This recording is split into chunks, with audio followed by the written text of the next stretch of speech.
Have you ever actually, like, flirted with Nikki? I'm gonna go get some.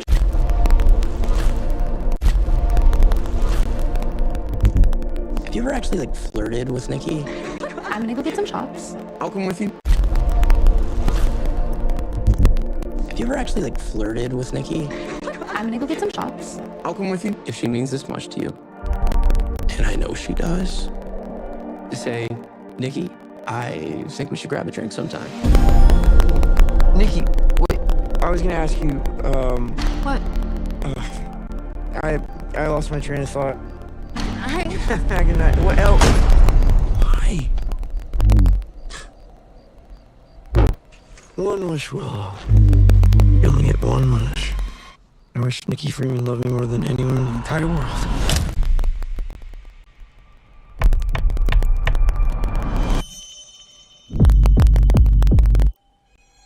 I love you so much. Okay, we go live. Do we sound better now? I don't know why the trailer sounded weird. Guys, are we crackling? No, that was just gunfire. What happened last week? We No, it did haven't done happen a last live in 2 weeks. What are you talking about? Whenever we were last live. It's like the 4th or something. Because we were gonna do... oh, the trailer was screechy. Oh, okay. Okay, so it's something with the trailer. Maybe it's the way I'm downloading it. I don't know. I don't know what I'm doing, guys. I'm just doing my best. We almost titled this one "Pregnant Woman Eats Popsicle, Not Fetish Content." Yeah, when Kelly turned on her camera, she was just eating a popsicle on her little couch. I just said, "Pregnant woman eating popsicle on webcam." My favorite content. Having a little couch now. I'm truly Perfect. lounging. Yeah, and I'm also Kuromi. That's my new co-host is Kuromi. Yeah. I need to get a cute headset too, so we can both be so cute. So cute, so kawaii. And we've had the animals before this, so they will hopefully not be up my ass. Not be such crybabies. Yeah. Well, welcome back to another exciting episode of Watching Out Loud. I'm Katie Sarasit. And I'm Kelly Appel, and why don't you love me? I love you. Thank you. I at least love you. Thank you. I love you too.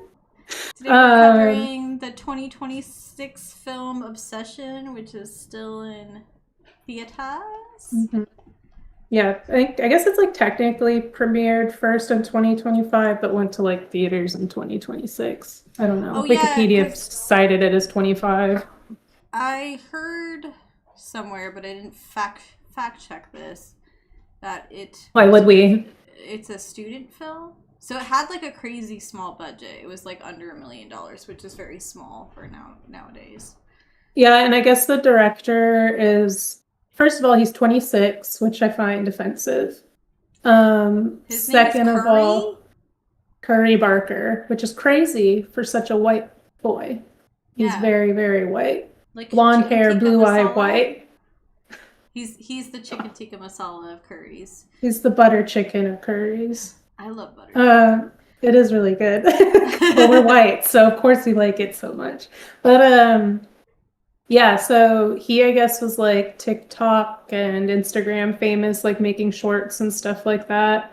So then he just gained traction and wrote this movie, and it took off. And I mean, it's really fucking good. So it's just like he's either gonna have a really insanely good career, or it's all downhill from here. Yeah, or it's all downhill from here. It's not looking good with the Texas Chainsaw Massacre reboot. That's not a good sign. He has been slated to write and direct not a Texas Chainsaw Massacre like new film or whatever, like they did with the Halloween movies, like a full like reboot, like redoing the original from my understanding.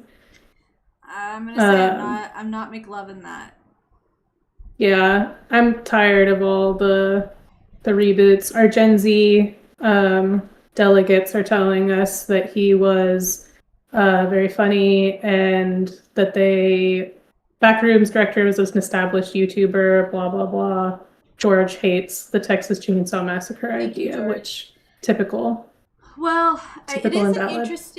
It is an interesting cultural shift that more TikTokers and like YouTubers are gonna end up being like the people that make new films, and hopefully it leads to some originality. But how do you reboot perfection? How do you rebirth perfection? Right, like they did it. He has to do it on the same budget. Yeah, strip his budget and make it with the exact same like equipment as the original Texas Chainsaw Massacre. Or I don't want to see it. And Leatherface's pants better be stiff and cracking by the end of the shoot. Disgusting. I want him hallucinating on the grandpa scene where he does hurt her. Crusted and paranoid. That's my Leatherface. Yeah, it was directed by, as we said, Curry Baker, written and directed by him, starring, that's what my parents asked before having a second child. How do you rebirth perfection? That's right, Hannah. That's what oldest children can say. I'm the youngest, unfortunately. My parents had to keep practicing. But YouTube was just the medium. He made some really side Attack on Titan. Sorry. Oh, interesting. That's interesting. Yeah, have you seen Backrooms yet? I haven't seen that one yet. I don't know if I will. Great division in Backrooms. I've heard glowing reviews, and I've heard that it sucks. But with Obsession, I've pretty much consistently heard that it's good, with the exception of Robbie. Really? He's the only person I know that doesn't like Obsession, that's seen it. But liked that one movie that we hated. What was it? Another. Yeah. Robbie, defend yourself in the chat. He's not here to defend himself. So we're not talking about Backrooms, guys. Freaking move on. Yeah. So starring Michael Johnston as Bear, which is a cool nickname for Baron. Is that really what his name was Baron? Because I thought. Yeah, Baron. I think Ian called him Baron at one point. So yeah, nickname Bear for Baron. I think that's good. We'll give him that. And then Indy Navarrete as Nikki. I did not look up how to pronounce her last name. Cooper. This isn't an official. We're not getting paid to do this, to fact check our shit. Indy. Oh, no, I just read her name. Cooper Tomlinson as Ian. Megan Lawless as Sarah, which that's a sick name. Andy Richter as Sarah's dad / music shop owner. I had no idea that was Andy Richter. I did not realize that, which is funny because Andy Richter has insulted me to my face, so I should remember that. The man who's insulted me. I thought you were going to say he should recognize you. He should, from the through theater. The film. Yeah. Through the film, through the screen. Should be like, fun of. I remember her. Didn't I make fun of you? Made fun of you. So quick summary. I have a feeling that if you're tuning into this film, or this podcast, you already watched the movie. If you haven't, spoilers galore as always, but especially for a brand spanking new movie. Brief summary. Bear has big feelings for his friend Nikki, and he intends to tell her, but he's too scared. And so instead he makes a wish on a one-wish willow that she will love him, quote, more than anyone in the fucking world, leading to her to, you guessed it, become so obsessed with him. What starts as Bear's dream come true turns into a total nightmare, as the Nikki that loves him is a terrifying stand-in for the girl he loved. I wrote that myself, and I felt really proud of that. From her. Put that on the back of a DVD box and go buy the DVD in like hard copy. Yeah. Yeah. So, what was because I know you've seen it twice at this point, but what was your first take when you saw it?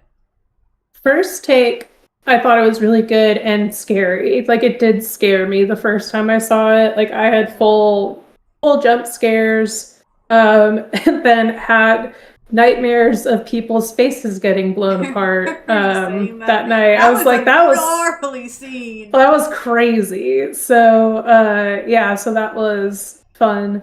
But I did really like it, and I liked the use of like the uncanny shit. But then watching it the second time, like you and I kind of talked about stuff that we were like, I wonder about this and I wonder about that. So I kind of tried to kind of like keep that stuff in mind as I watched it the second time. I definitely like then knowing when the scary parts happened allowed me to just like enjoy the humor of the movie so much more. It's so funny, which I think like really good. I think that that's such a cool thing that horror is doing nowadays, where like the humor is like genuine, like witty kind of humor, not just like not funny because it's bad, like actual like intended good, like smart humor. So I really like that. It's like an evolution, because I feel like 80s kind of had like camp horror, like camp humor in their horror, and then like I feel like for a while in the 2000s it was just kind of like, we're gonna lean into that. This is so bad that it has to be like, we have to accept that it's comedic. But this was actually like wit, because it's like, you had I was saying like when we were talking about, I was saying like I was laughing up until a certain point in this film where it was like, because it was just funny, and like it was weird, and obviously there was like uncanny moments that were uncomfortable, but it was like once she showed up at the car window and smashed Sarah's face into oblivion, or wait, was that Nikki? No, Nikki smashed Sarah's face into oblivion. I literally like jumped and was like, oh my god, like I had to look away, because it was so, it was like, and you know what was funny for me with that part is it's like I knew Nikki was coming. Like I was like, she's gonna come. She must. Yeah, but I didn't anticipate like, and I knew she was gonna kill Sarah too. Like I knew that was gonna be the outcome, but I didn't anticipate that. I think that the impact of head through window was so jarring that like fully made me jump. And then a bunch of us like Inflev's here, welcome, hi Inflev. I think like everyone in the theater like jumped and like screamed a little or said like, oh shit, like we all reacted verbally. It was so jarring. It was so jarring. And then it was like, as soon as you come down from the jump scare, you're like, oh, she's still smashing her face with the brick. It was like, so it's like another wave. It was like another wave of like terror because of that.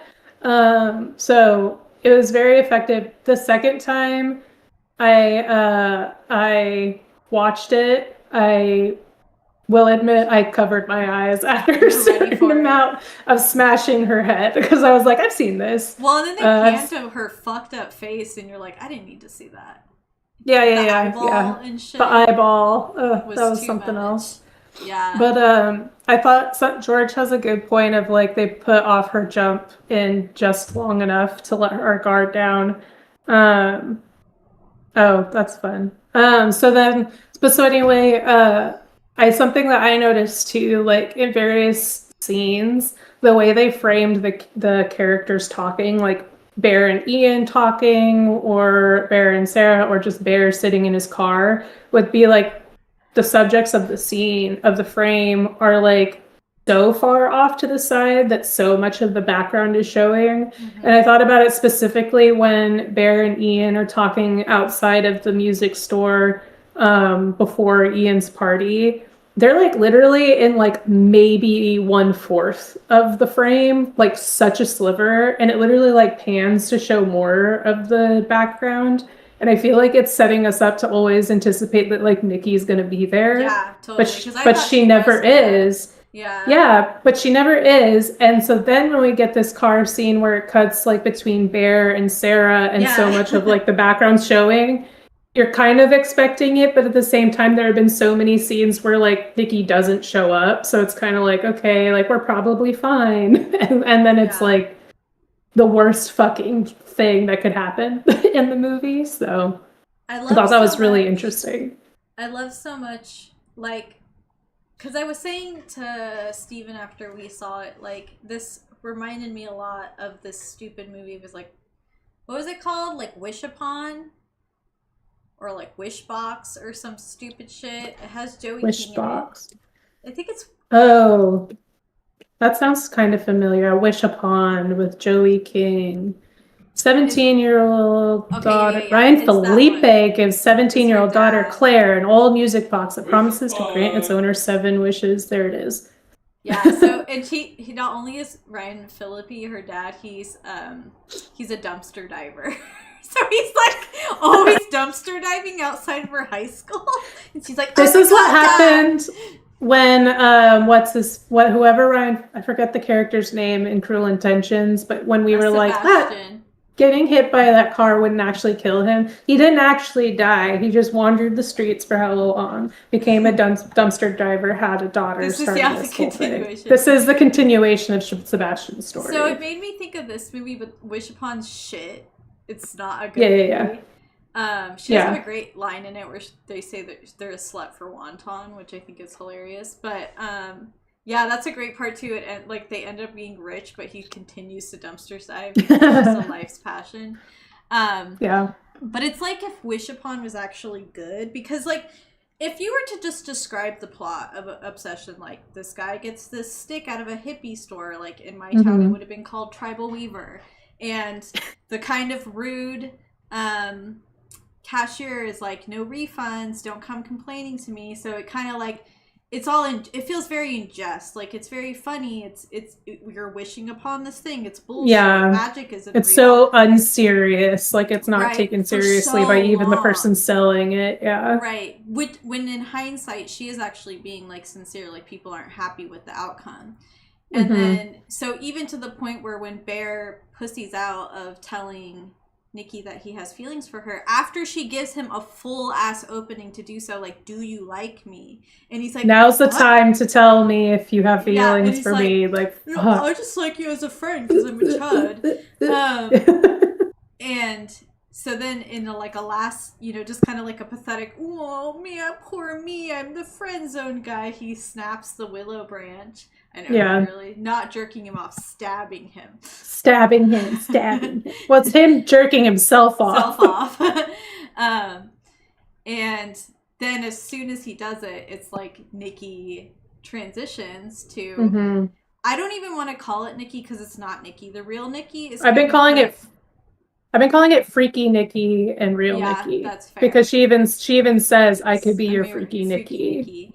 So it's kind of like in Get Out where they kind of they get repressed into their subconscious, so they can't like actually have.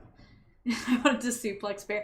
Bear would be easy to suplex. I feel like he's a frail, little sickly. He looked like a little sickly Victorian. His hair was always wet looking. Greasy. So gross. Like I was talking to George said something about Bear, but I think he like misunderstood the connection of like who it was that died.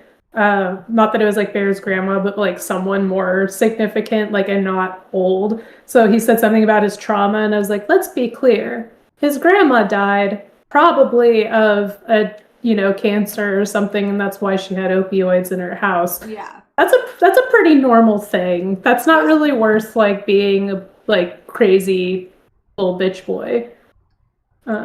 That makes sense that she was. Oh, it's Jade. Hi, Jade. That makes sense that she was inspired by Get Out because it very much felt like that. It's very much like that. And you get that like literally, like conclusively, like when he first calls the 1-800 number, and it's just like some guy that's like, "Hey." That was so funny, but so disturbing. I was cackling because I was like, it like further kind of like invalidates the realness of the wish, but then in the same vein the guy's like, oh yeah, no, like you kind of owe it to her because you made this wish, and then he's like, okay, well, how do I undo it? And he's like, when you die. Which is like, you could kill yourself. And I loved the kind of like the humor, and like he's like, oh, you want to talk to Nikki? And it's just that's when like kind of the first inkling of terror comes in, when she's just screaming, very scary, suggesting like pain and suffering while she's inside herself. So then you're like, okay, so there's some other thing residing within her in order to like operate as this obsessed entity. But then when he's trying to leave to go sneak off and talk to Sarah, and he knows he has to sneak off, and then real Nikki comes through her body, because she has like moments like where you realize Nikki's coming through, like where she freaks out and like stabs herself in the face, like, so there's moments where Nikki's trying to get out, like in the Polaroid when she's like, not me, like she's trying, and Bear knows. That's the worst part. Like Bear is aware. Like even in the sex scene, like it felt so unconsensual. It felt like that's the thing. Like so at the dinner was the first time that he like asks her, kind of like calls her on the performance that Freaky Nikki, for lack of a better term, is doing, and the lies to kind of keep up that performance. And so that's the first time that we really see her like break in this really like kind of almost psychotic way. And so then she says, I thought we were having a nice time. Exactly. And so then when he says we are, and she says, then why does it matter? He says, it doesn't to me, and then cuts to them having sex. It's literally him choosing to ignore what he knows, and he knows that it's not real, which is, for all intents and purposes, yes, like rape. Like he's essentially raping her. And there's several times where his friends are like, this feels weird. This feels You're wrong. taking advantage of her. Taking advantage of her. And he just keeps like pushing it away despite being aware that it is unnatural and weird.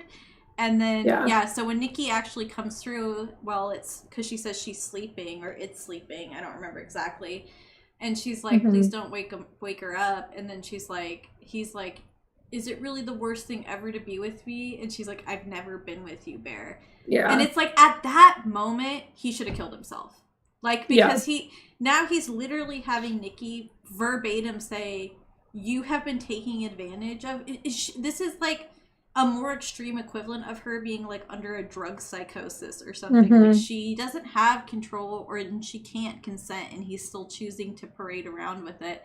And even and be very like poor me about it. Yeah, exactly. Well, duh. Of course he makes it like, oh, what? It's so terrible being with me. And it's like, yeah, it is so terrible being with you. You look like a sickly Victorian boy. But I like how even after the extreme of Sarah's death, which was very sad, because I actually really liked Sarah's character. I thought she was like a sweet girl. And then Bear is complicit in like helping her dispose of the body, more or less, even though he ultimately leaves.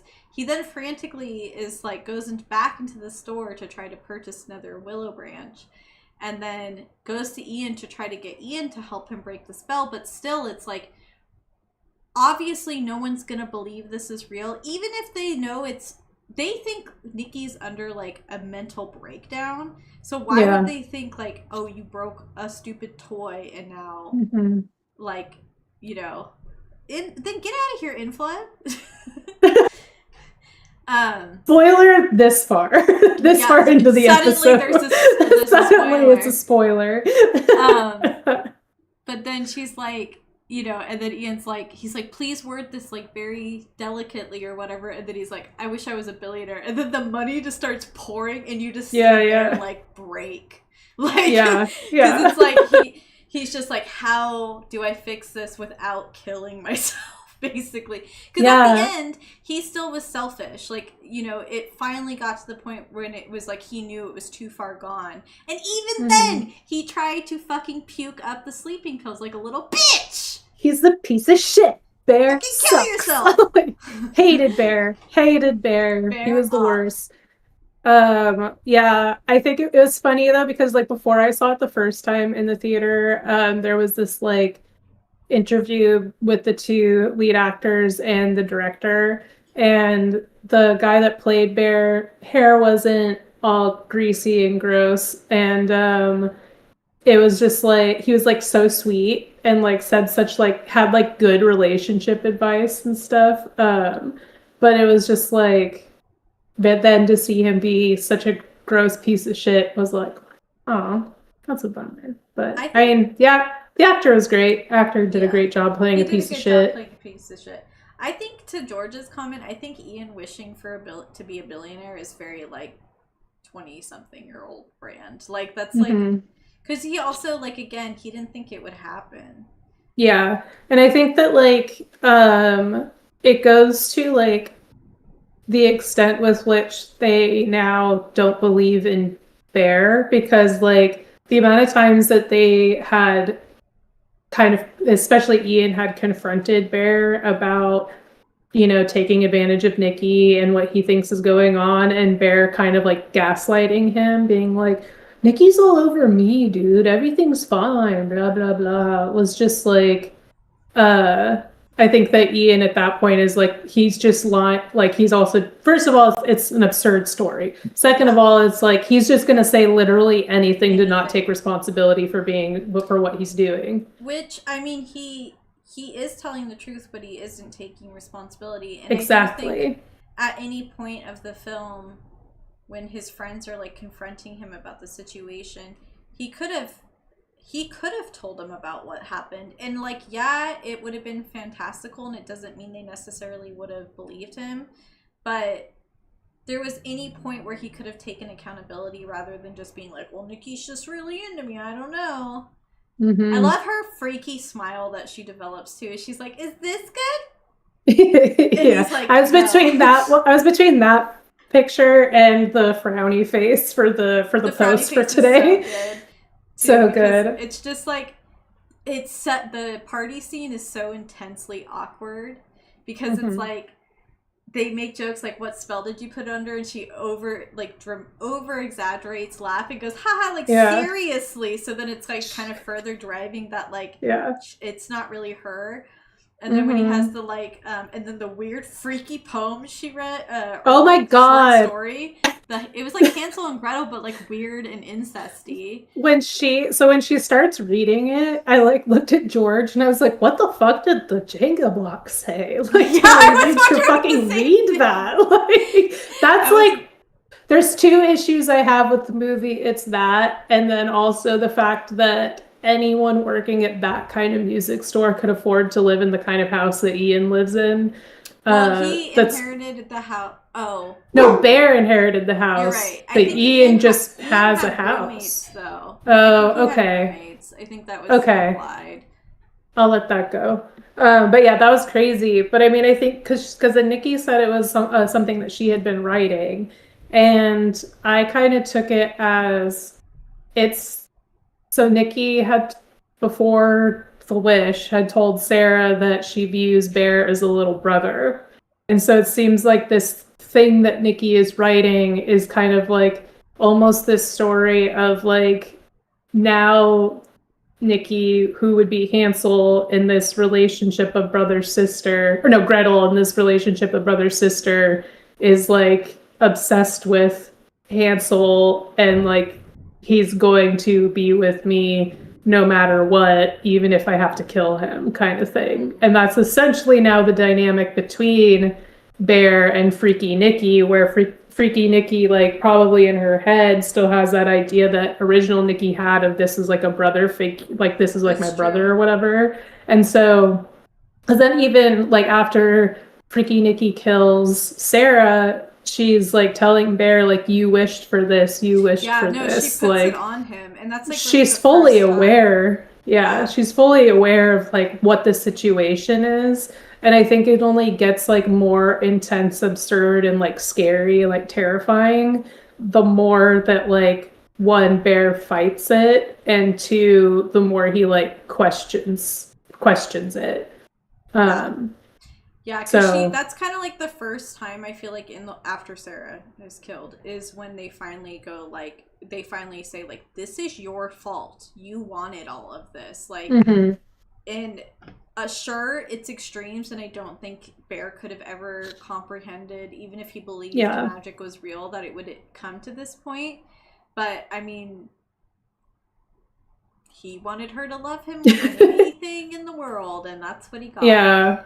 It's literally the whole, like, for the cliche of careful what you wish for and all that sort of shit. No, it is. Absolutely. Yeah. It's kind of like, if you think of traditional, like, jinn or genie, like, lore, often there were like kind of caveats with that. So it's like, yeah, you'd wish for something, but it would come at a price. So it's like, yeah, the genie will give you $1 million, but that means like 3 little kids got ran over or something like that. Like, I don't know. It's not like it varies, but it's like there is repercussions to your wishes, and that's kind of the point it's driving, is like, yeah, he got what he wanted, but it was like definitely more than he bit off more than he can chew, kind of thing. Yeah, or like the finger of the monkey's paw is like another thing where it's like, yeah, you'll get what you want, but like at what cost? And Bear has opportunities to rectify the situation. I mean, when Nikki stabs herself in the fucking face at the party because she like literally wants to die rather than continue living like this, it's crazy. Like, it's crazy to me that he just continues with the charade, despite how. The thing about love is you should never want someone to be all consumed by their feelings for you. And like the fact that he left for work and she was pissing and shitting on herself and vomiting rather than like that alone should have been like, what have I done? Like she stood in the same spot for 8 hours, you know. Steven thought for a little while that it was like the cat like had been brought it back into her, because it's like kind of like how an animal will wait for its owner, like it's like a and I was kind of riding with it for a little bit until I heard Nikki screaming on the phone, and I was like, no, there's like an actual like entity. And I would never like request that they like, I'm not gonna write him a letter, dear Curry. I don't think it needs a prequel or sequel by any means, and I think more often than not, those things ruin films, but I'm dying to know what it was that was harboring her body to be Freaky Nikki. Like, I am dying to know. Because it was something weird and twitchy. Like, the weird twitchy walks are like... they were so crazy. I was cackling in the bedroom scene where she's like standing in the corner watching him sleep, and she's like, "You're so cute when you sleep," and he's like, "What are you doing?" And then she's like dancing around the room with like a pot of flowers. It's like it's. I love when she like walks out like she's creeping. She's creeping, and it's so like if you were Bear in bed and your partner was doing that, you'd be like, what the fuck? But as like an outside viewer, you're just like, this is ridiculous. Like, what the fuck? It like that scene particularly like was so funny, but also so terrifying. But like I thought that when she starts crying in the dark and with the lighting, like her face starts to get kind of like distorted, uncanny, and then like the sound starts getting like more distorted. I think that like I like that to me almost kind of looked like the true with like what this like entity truly probably looked like was this kind of like maybe more like amorphous, uncanny humanoid that is only able to like maintain, almost like a shapeshifter, like having to like maintain that disguise of like Nikki in certain circumstances. Yeah, even the Freaky Nikki smile is uncanny. Like, and she did a great job of like manipulating her face. But it's like, how would a not real human interpret a human smile to be? Yes. Yeah, absolutely. I'm meant to look up to see if the director talked at all about like what the entity would be and all that sort of stuff. I would be kind of surprised if there was a lot out there already with how new the movie is. But Jade said they're already talking about making a miniseries with different wishes as a result of the Willow Branch. The trans shopkeep fan theory to be canon. Hannah, do tell. I don't think I know. What are you I have no idea what you're talking about. Detail it to us, Hannah. While Hannah types that, I have a heart out in 13 minutes. So let's plug. We're going to do kind of a vote sort of thing. Drop what movie you want next week. Yeah, drop what movies you want in the chat. And what we could do is tomorrow I could kind of like make a bracket, and we could, if you all could log into our Instagram page and vote on the bracket. Robbie clocking in right at the end. He did not like this movie and he didn't want to hear about it. The only thing I wanted to talk about is while everyone's dropping their suggestions and hand. Yes, drop your suggestions in the chat. Yeah. I did really quickly want to talk about the ending of the movie where he goes home, Sarah's corpse is in the fucking chair, Nikki's translated Sarah's tattoos because at this point the entity is assumed you want me to be her. Yes. And Bear is just like at his like last, you know, like kind of his like last kind of like chance to get this, and Ian's pounding at the door, Bear, it's real, I'm a billionaire.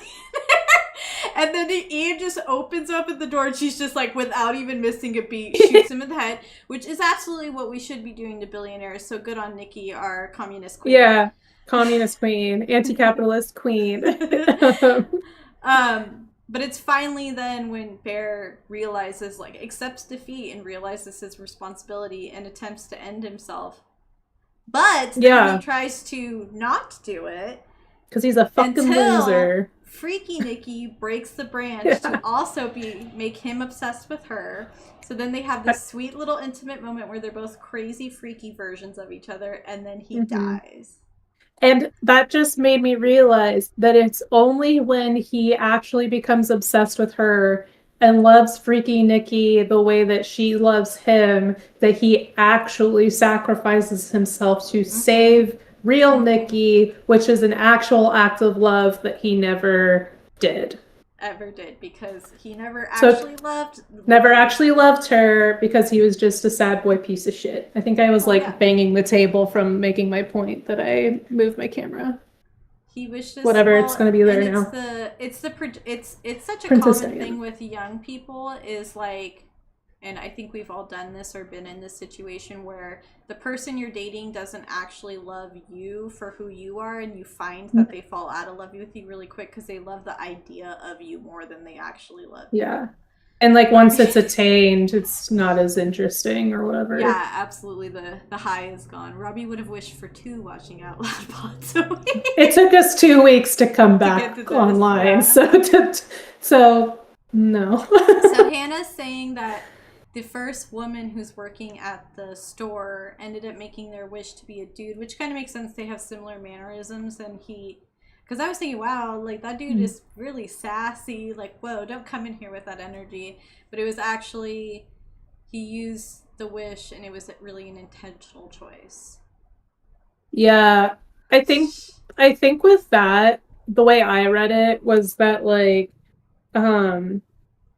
it was like, when he came back in, it's a different person. The one wish willows aren't in the normal spot, so it kind of forces him to be like, was it ever even real kind of thing? And then like the guy shopkeep was like, dude, I'm fucking with you, they're right here kind of thing.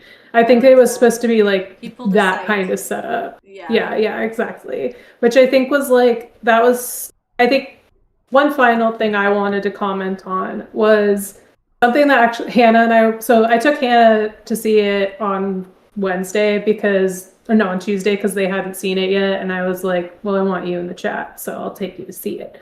So then the next day at work, we were just talking on Teams about it. And they had a really good thing about this being kind of like a really good direction for like horror, like social commentary horror. And specifically like looking at this cliche of like, women, because like in the theater, I know it's a common thing, it definitely happened when I was in the theater, of like men saying to their girlfriends or wives like, oh my god, that's you, like no, nonstop. And it's definitely like that hyperbolic parody of like women's behavior when they're in a relationship. Steven, I knew you were going to say Jack and Jill, but then I think it's also pointing the commentary on the fact that like men want like kind of like mock women for this like obsessive behavior, but at the same time, if they don't receive that kind of treatment from their partner or a woman, they get really insecure. It's not enough, but then as soon as they have it, they're like, whoa, this is creepy and too much. And it's just like, you can never win. It's always something that women are doing wrong. That's right. But Women are always yeah, the problem. exactly. So I think it was a really good commentary on specifically like how women are treated in this way, that it's like we go into the film of like Nikki is the source of terror, but Bear is in fact an actual like criminal for what he did to her. You know, like he is the actual like bad guy. So Yeah, absolutely. Like yeah. There's no other way to twist it that Bear is the villain in this film for Yeah. sure. Like there's no Absolutely. question of that. And it's funny because the way they kind of pose it in the trailers, I thought like going into this movie that it was just going to be like a girl who kind of just acts like a crazy guy who can't take no for an answer. But whoa, boy howdy was I wrong. Yeah, You guys, that's true. we have 7 more minutes for you to drop a movie, and the suggestions we've gotten thus far are Jack and Jill. Oh, I forgot to write that one down. Begonia. Don't forget to write down Jack and Jill. The Backrooms. Mall Education and Backrooms. And Bamboozled. Was that a real? I don't know what Bamboozled is. Bamboozled. That's what Robbie said, that he wants us to cover Bamboozled, but I don't know if that was a bit or not. Who knows? Who knows? Was that real, Robbie? What's Bamboozled? Drop it. I'm assuming. Yeah, of course. I mean, George put in 2 movies, but then another person also said Begonia, so. No, Steven just backed it up. Said Begonia was Okay. a little movie.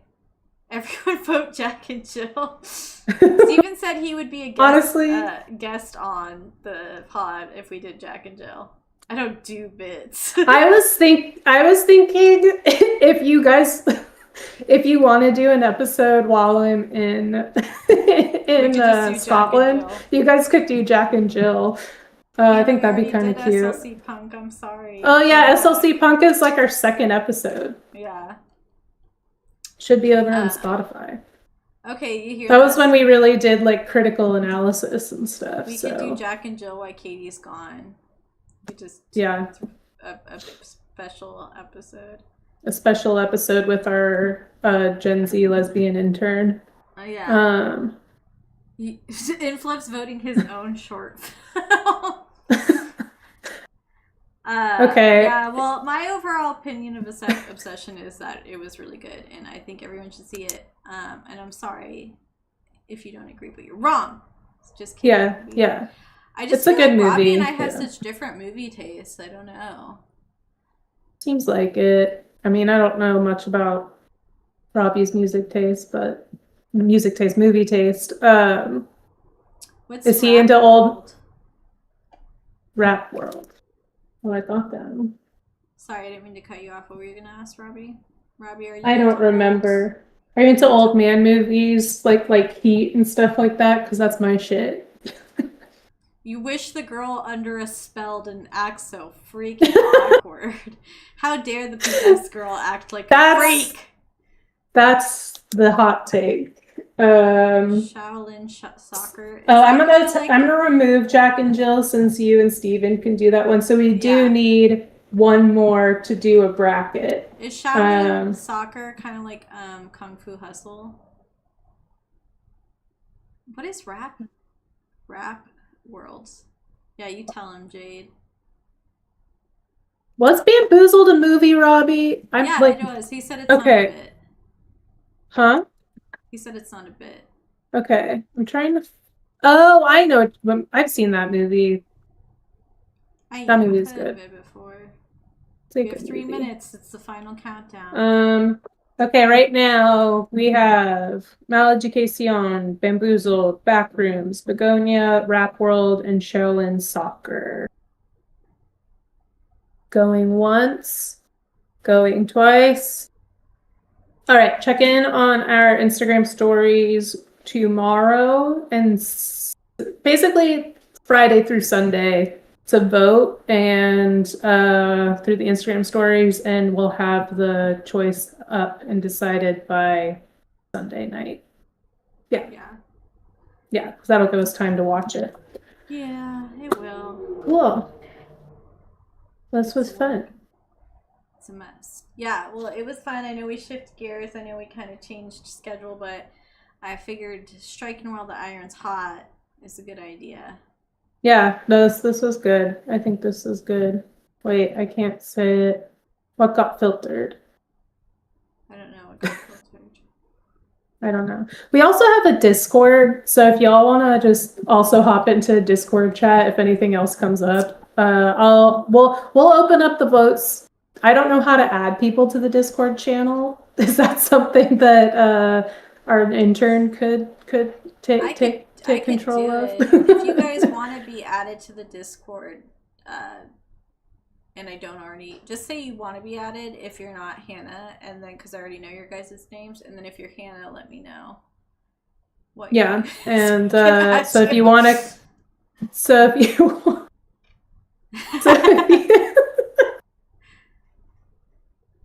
if like put your short film in the Discord channel though. But yeah, we'll get you guys in the Discord channel. We'll take requests up until midnight tonight, and I'll sift through them and make a bracket to post tomorrow. On the loser. Yeah, and then yeah, we'll get you on the Discord channel. But I think that's about it. So we'll see. Yeah, I gotta go. I gotta play Dungeons and Dragons now, guys. I'm very cool like that. Yeah. Bye. Sayonara, love you all. Suckers. Hold on. Is it